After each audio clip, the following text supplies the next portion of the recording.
ঈদে বাড়িতে যাওয়ার সময় রাস্তার দুর্ঘটনা থেকে বাঁচতে গাড়িতে উঠে একটি দোয়া পড়ুন, আল্লাহ পাক রব্বুল আলামিন আপনাকে হেফাজত করবেন। নবীজি সাল্লাল্লাহু আলাইহি ওয়াসাল্লাম এই আমলটা করতেন।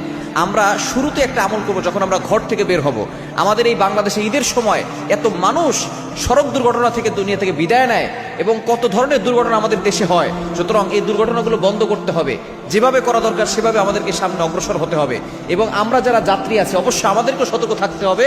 বিশেষ করে ঘর থেকে বের হওয়ার সময় একটা দোয়া পড়বেন, গাড়িতে উঠে একটা দোয়া পড়বেন।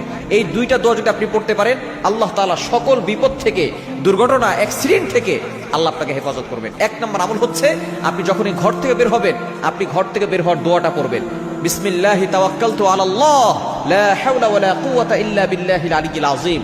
এই ছোট্ট দোয়াটা পড়ে যদি ঘর থেকে কেউ বের হয়, আল্লাহ পাক রব্বুল আলামিন ঘরে ফেরার আগ পর্যন্ত আল্লাহ তাআলা তাকে জিম্মাদার হয়ে যান এবং তাকে সকল বিপদ আপদ থেকে হেফাজত করেন। দ্বিতীয় নাম্বার হচ্ছে, যখন আপনি গাড়িতে উঠবেন তখন একটা দোয়া পড়বেন।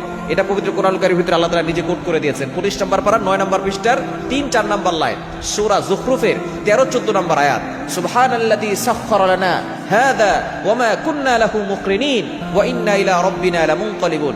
এই ছোট্ট দোয়াটা আপনি পড়বেন যখন আপনি বাসে ওঠেন অথবা প্রাইভেট কারে ওঠেন, যেই গাড়িতে আপনি সফর করেন না কেন, আপনি এটা পড়বেন। এরপরে আপনি বেশি বেশি করে দুরূদ শরীফ পড়বেন। দুরূদ শরীফ পড়লে আল্লাহ তাআলা সকল বিপদ আপদ থেকে হেফাজত করেন। এই আমলগুলো যদি আপনি করতে পারেন,